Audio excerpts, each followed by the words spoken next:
Bonsoir à tous, au menu du jour de M aujourd'hui le Maroc à l'heure des révolutions arabes avec un docu qui sort aujourd'hui en salle.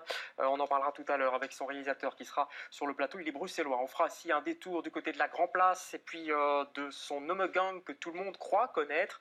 Mais avant ça, on va s'immerger dans l'immersion.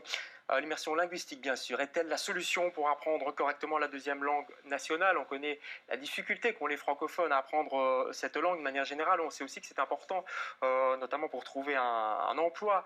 À Bruxelles, c'est important de maîtriser cette langue. J'ai en face de moi deux directrices d'école. Je vais être sérieux aujourd'hui. Bonsoir, mesdames. Bonsoir, merci bonsoir. d'être là. Véronique Van Meris pour l'école Pistache et Oui. puis Eliane Van Lanker pour l'école Van Meyel. Deux écoles, une privée, une, on va dire, au coin public, communale, qui pratiquent l'immersion. Tout d'abord, pourquoi c'est si difficile d'apprendre le néerlandais? Qui peut me répondre? Véronique Van Meris. Parce qu'il y a la prononciation, naturellement, et il faut apprendre ça quand les enfants sont très jeunes, alors ça va plus facilement. Ouais, vous commencez très tôt, oui, puisque c'est à la maternelle. Hein. Oui, à 2 ans et demi, donc on commence. Ouais. Il faut commencer très tôt aussi, vous êtes d'accord?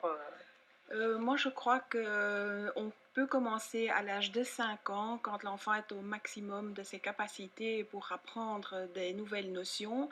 Et je reste convaincue que la langue maternelle doit d'abord être bien installée avant de démarrer l'apprentissage d'une seconde langue. Ouais, parce que c'est un petit peu le risque, ça, quand même, Véronique Van Meris. Si on commence très tôt, l'enfant, finalement, il est peut-être un peu déstabilisé et il maîtrise pas encore sa langue maternelle et on lui apprend déjà une autre langue. Moi, je crois que ce n'est pas un problème parce qu'il y a beaucoup d'enfants qui apprennent ça à la maison aussi, qui ont une éducation bilingue à la maison, un papa qui parle français, une maman qui parle le néerlandais. C'est pas le cas de tout le monde, hein? Non, mais il y a aussi beaucoup de Bruxellois qui entendent à la maison l'anglais et le français ou les deux autres langues. Et il n'y a pas de problème, en fait. Le problème, c'est qu'une personne doit parler toujours la même langue à un enfant. Et alors, il n'y a pas de problème. C'est-à-dire que c'est quoi? Si le papa change et passe d'une langue à l'autre, c'est foutu? Oui. Alors, oui, ça se fait. C'est en tout cas un principe de base qu'on applique à l'école. Chacun reste dans son registre de langue et ne passe pas d'une langue à l'autre, d'où l'importance de travailler avec des natifs qui enseignent leur langue maternelle. Ouais. Alors comment ça se fait qu'il y a si peu d'écoles en immersion? Vous, c'est fondamental, maternelle fondamentale. Dans le secondaire, j'étais voir, il y en a une vingtaine, c'est pas énorme non plus pour Bruxelles, qui est une région bilingue. C'est dû à quoi ça, Véronique Van Meris?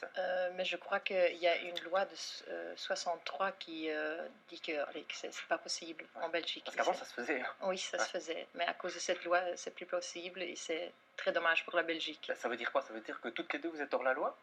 Non, nous on est tout à fait conforme à la loi, donc depuis 92 l'immersion est possible dans les écoles francophones. Mais comment ça se fait que, bon voilà, donc il y a en 63, 62, 63, ça s'est terminé, et maintenant c'est au cas par cas en fait, c'est comme ça qu'on fonctionne. Mais comment ça s'est passé pour l'école Van Meyel? Alors, donc notre école travaillait déjà l'apprentissage précoce du néerlandais dès la 3e maternelle, et quand en 92 la loi a permis l'immersion, je me suis portée candidate, j'ai eu la chance de trouver un pouvoir organisateur qui m'a suivi dans ce projet. Woluwe Saint-Lambert. Woluwe Saint-Lambert, tout à fait, et une échevine de l'enseignement qui suit ce projet, qui le soutient et qui nous aide énormément dans sa concrétisation. Ça fait 11 ans. Oui, vous êtes une des plus anciennes à Bruxelles, c'est pas vous, mais l'école. J'ai resté poli. Vous, c'est une école privée qui vient de, allez quoi, elle a 1 an plus ou moins? Oui, de l'année passée. Ouais. Il y a énormément de demandes. Il y a énormément de demandes, c'est incroyable. Pourquoi? Parce qu'on manque d'écoles, parce que voilà, les gens se rendent compte qu'ils doivent parler néerlandais de toute manière. Oui, pour le futur des enfants, ils savent très bien que c'est très important en Belgique de connaître les 2 langues, même pas les 2 langues, mais 3 langues, l'anglais aussi. Et si les enfants connaissent le néerlandais, l'anglais ça va beaucoup plus facilement.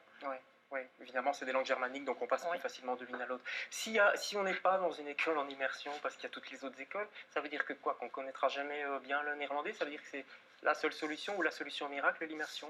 Mais la grande difficulté des écoles francophones, c'est en général de ne pas avoir des professeurs de langue qui sont natifs de la langue qu'ils enseignent. Ce sont souvent des francophones qui donnent le cours de néerlandais. Et ça, c'est pas bon selon vous? Non, je suis convaincue que vraiment c'est indispensable que ce soit un natif qui enseigne sa langue. Et dans l'autre sens aussi alors? Tout à fait, oui. tout Donc à ça fait. veut dire que quoi, hein, un francophone ne peut plus faire des études de langue germanique pour enseigner le néerlandais selon vous? Il C'est va pas faire bon. des études de langue Je germanique, provoque, hein, ouais. certainement, mais pour Ouais. enseigner, je reste convaincue qu'il faut être natif de la langue enseignée. Il n'y a pas assez d'écoles en immersion, j'imagine, à Bruxelles. Vous en voudriez plus j'imagine, allez, vous avez un afflux de demandes, donc ça ne doit pas être évident à On gérer. a un afflux de demandes, mais l'immersion n'est pas la tarte à la crème, n'est pas la solution qui convient à tout le monde. Ça fait peur Parce encore? que je crois que ça fait de moins en moins peur parce que c'est un projet qui est de plus en plus connu des parents et du monde politique qui nous entoure. Et Mais ça bouge lentement. ça doit rester une spécificité, ça doit rester un choix d'école. Il faut quand même réunir pas mal de conditions pour être une école en immersion. Il faut trouver des natifs néerlandophones qui acceptent de venir travailler pour la communauté française. Ils sont quand même, c'est pas évident du tout. Ils sont largement perdants en optant pour cette solution. Perdants à quel niveau? Ne fût-ce qu'au niveau de leur traitement, parce que le traitement n'est pas le même quand on travaille pour la communauté flamande que pour la communauté française. Donc créer une équipe et garder une stabilité au sein de cette équipe, ce n'est pas facile. Bon, en attendant, il y a les écoles qui existent, écoles privées, comme vous le prouvez, votre école, et puis il y a des créations de nouvelles écoles en immersion qui sont en préparation, en tout cas pour l'année prochaine à Bruxelles. Ben, il y en a qui fleurissent chaque année, quelques-unes. C'est comme le printemps qu'on attend. Oui. Allez, merci mesdames.